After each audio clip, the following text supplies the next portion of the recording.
I rise in strong opposition to this resolution. It is beneath the dignity of this chamber to participate in an ideological witch hunt, especially one based on entirely false allegations. The chair of the House Oversight Committee spent hours last week cross-examining Planned Parenthood's president about these claims, and even he has publicly admitted that they have no merit. So let us call this proposed committee what it really is: the Select Committee to attack women's health.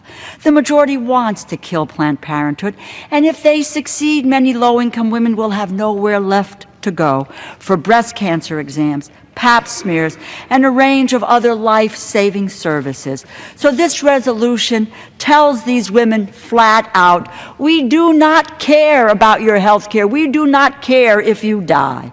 The hypocrisy of the majority is breathtaking. One minute they condemn all government spending, even on health care for some of our poorest families. And now they plan to spend millions of taxpayers' dollars on a politically motivated witch hunt. I urge my colleagues to vote against this disgraceful resolution. Gentlelady's time has expired. Gentlelady from New York reserves. Gentlelady from North Carolina is recognized. Thank you, Mr. Speaker. I now yield 2 minutes to our colleague from Pennsylvania, Mr. Kelly. Gentleman from Pennsylvania is recognized for 2 minutes. I thank the gentlelady. Mr. Speaker, I was in my office watching the debate, and I thought, well, if I really thought I was innocent, if I really thought there was nothing that really went with what the other side is claiming, if I really thought I needed to wipe the slate clean, if I really thought that sunlight is truly the best antiseptic, and forget about the organization, let's talk about the act. This is one of the most repulsive things you can watch. It turns your stomach to see our born. Listen, little boys and little girls being dissected and being sold. It's a criminal activity. So my question comes down to, and if you read rules for radicals, the best way to counteract a charge against you is to go after those who are attacking you and make them the bad person. I don't understand, in America's House, when we want to have a debate, when we want everybody in America to look at it and say, this was fair, we're talking about an investigation that if we are false, if the claims are false, it would wipe the slate clean. Most people who think they've been wrongly accused of something say, bring the facts out, let everybody see them. Let's have the conversation, let's have the debate, let's really determine if this is really going on.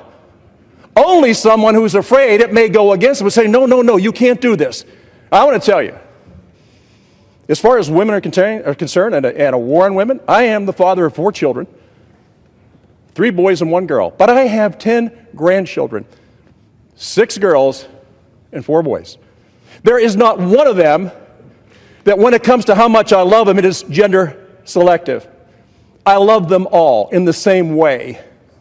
And in a country that has always stood for human rights, in a country that's always stood for others, for the most vulnerable. And I will not disguise it and not say it's not what I am. I am, from conception to natural death, I am in favor of life. I will always be in favor of life. But to have this debate today, to say that you can't possibly do this because it's a Republican agenda, because it's a war on women. If anything, this is a war for women. We have got to protect these people. And if there's anything that's a preemptive strike in the war on women, it's gender-selective abortion. Gentleman's time has expired. I yield the gentleman an additional minute. Gentleman's recognized for 1 Thank you, minute. gentlelady. I would just ask all members, not as Republicans and not as Democrats, but members of the human race, and for a House that just abhors what's going on in the world and saying this is horrible what's going on, and we won't ever let this happen in our country, why would we be having this debate today? If you really want the slate to be clear, if you really want the world to see that there's nothing going on here, then let's have an open investigation. And so at the end of the day, I don't care what organizations, they can walk away and they said, see, we proved that we aren't who they say we are. This is just so simple. Why would you argue against it? It actually works to their advantage. If it's not true, if it is true, then why in the world would we use taxpayer money, hard-earned American taxpayer money, to fund illegal and criminal activity? That's just not who we are as Americans. I yield back. When yields back, gentlelady from North Carolina reserves. Gentlelady from New York. Mr. Speaker, I yield 1 minute to the gentlewoman from Colorado, Ranking Member of Energy and Commerce, Oversight and Investigations, Ms. DeGette. Gentlelady from Colorado is recognized for 1 minute. Thank you very much, Mr. Speaker. Since a series of deceptive and highly edited videos taken at Planned Parenthood facilities were released to the public, 3 separate congressional committees have leapt to conclusions, holding hearings and investigations along the way. However, on the subcommittee on which I serve as ranking member and which has primary jurisdiction over this matter, we did an extensive research. We found out that Planned Parenthood broke no laws according to an extensive memo prepared by the Democratic Committee.